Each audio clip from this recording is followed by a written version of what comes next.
네, 오늘의 사건 큐브 시작하겠습니다. 첫 번째 큐브 속 주제 키워드로 만나보시죠. 네, 첫 번째 큐브는요, 누가라는 키워드를 가지고 왔습니다. 한동훈 검사장과 몸싸움 압수수색으로 논란을 빚었던 정진웅 광주지검 차장검사가 독직 폭행 혐의로 재판에 넘겨졌습니다.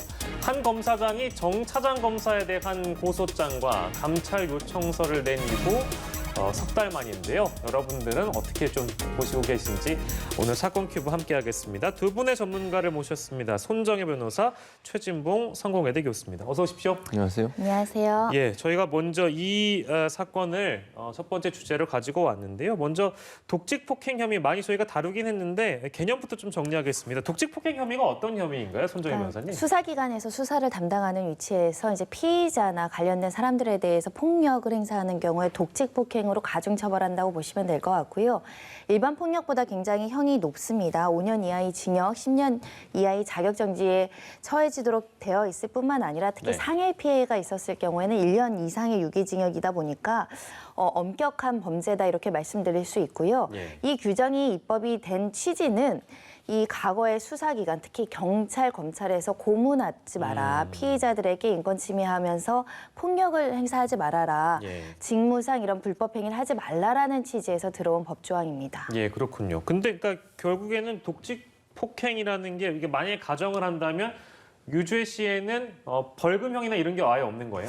뭐 선처받는다고 한다면은 사실은 실형이 나오지 않을 가능성이 있는데 가장 중요한 건 피해자하고 합의하는지 여부이고요. 벌금형이 예. 없다라고 보시면 될 것 같고 예. 특히 유죄로 인정됐을 경우에는 또 그 신분, 수사기관이라는 신분의 무게 때문에 예. 선처받기 좀 어려운 측면이 있는데 이번 사건의 특이점은 피해자 역시 검사라는 겁니다. 고위공직자가 피해자로 거론이 되는 것이고 가해자는 또 검사인 신분이어서 예. 좀 독특한 사건이긴 합니다. 그렇습니다. 독특한 사건이고 그때 무슨 일이 있었나 이제 다시 되새겨 보신 분들 많으실 거예요. 독직 폭행 혐의로 재판에 그러니까 실제 기소가 되기까지 어떤 일이 있었는지 최진봉 교수께서 좀 정리해 주세요. 네, 잘 아시는 것처럼 아마 채널A 전 기자와 연관된 사건이죠. 채널A 전 기자와 한동훈 검사장 사이에 비리가 있다, 문제가 있다. 이게 이제 의혹이었고요. 그 의혹을 수사하는 과정에 있어서 한동훈 검사장의 휴대전화를 압수하러 간 겁니다. 네. 정진웅 부장이. 그래서 휴대전화를 압수하러 갔는데 아마 실랑이가 좀 있었던 것 같아요. 아마 휴대전화 안에 있는 유심칩을 압수하기 위해서 갔었는데 한동훈 검사장이 본인이 전화를 좀 쓰겠다고 해서 쓰게 했는데 예. 그 사이에 지금 이제 정진웅 부장검사의 말에 의하면 그 사이 유심칩을 제거하려고 했다라고 얘기를 하고 있는 것이고 또 내용을 네. 지우려고 했다고 주장을 하고 있는데 한동훈 검사는 그러지 않았다고 지금 주장을 하고 있어요. 그걸 막기 위해서 불가피하게 정진웅 부장은 압수수색 차원에서 몸을 이제 밀치면서 약간 전화기를 뺏었는데 예. 그 상황에서 한동훈 이제 검사장이 독직 폭행 혐의로 정진웅 부장을 지금 고발한 사건이죠. 예, 예. 근데 좀 이제 저는 이런 생각은 들어요. 아까 손정우 변호사가 설명하셨지만 독직 폭행 원래 의미는 검찰이 강압 수사라든지 아니면 피해자에 대해서 너무 진실되게 얘기하는 것을 원하기 위해서 받아들이기 위해서 예. 예컨대 강압적으로 수사하는 것을 막기 위해서 만들어진 조항인데 이걸 검사한테 적용하는 게 과연 타당하지 않은 부분에 논란이 있습니다. 물론 예. 본인의 그게 한동훈 검사장 입장에서 본인에게 필요한 조치라고 본인은 할 수는 있겠지만 이례적이라는 생각이 들고요. 그래서 이게 직무 수행 중에 권한남용 폭행을 한 것인지 또 그 정진웅 부장 입장에서는 본인은 불가피하게 압수수색을 하기 위해서 할 수밖에 없었다라고 얘기를 하고 있기 때문에 이 부분은 이제 재판 과정에서 어떻게 될지를 좀 지켜봐야 되지 않나 이런 생각이 듭니다. 네, 이게 그러니까 저도 보면 기존의 보도 보면 이제 양측의 주장이 몸싸움을 하는 거는 뭐 서로 다 인정을 하고 있는 것 같아요. 근데 이제 그런 상황이 벌어지기까지 어떤 배경 설명이나 정확한 상황 설명에 대한 부분이 뭔가 이렇게 명확하지는 않아서 아마 이제 고검에서 뭐 감찰을 했고 감찰 도중에 피의자로 또 전환을 했고 그러고 나서 이제 기소하기까지 여기까지 이르는 거잖아요. 그렇다면 뭔가 고검이 판단하기에는 뭐 증언이 있을 것이고 뭐 CCTV 얘기도 잠깐 이제 뭐 거론이 됐었는데 뭐 그런 것들의 어떤 정확한 판단이 있었기 때문에 재판에 넘긴 거 아닐까요?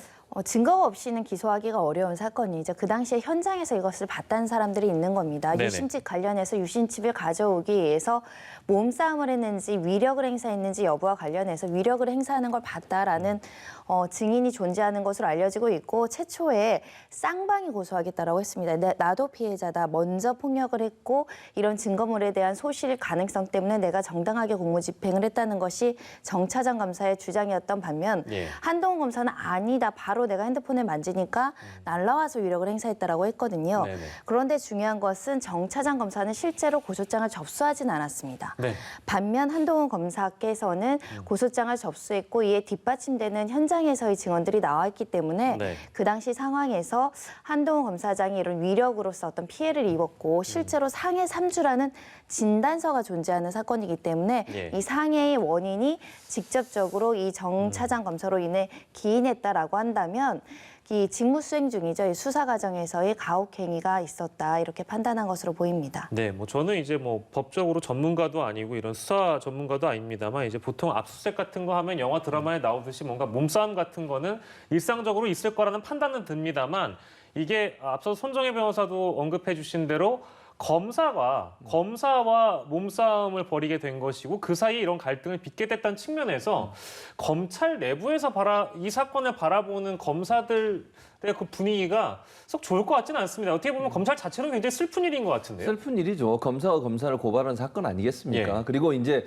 이게 뭐 서로 입장이 다르기 때문에 지금 당장 어느 사람의 입장이 맞다, 또 다른 사람의 입장이 틀리다 이렇게 얘기할 수 있는 상황은 아닌 것 같아요. 그럼에도 불구하고 이런 일 때문에 서로 고소 고발이 난무하는 것도 저는 바람직한 태도는 아니라고 봅니다. 검찰 내부에서 얼마나 이게 볼성사나운 모습이겠습니까? 그런 차원에서 본다고 하면 이런 문제가 일어나는 것 자체가 저는 문제라고 보고요.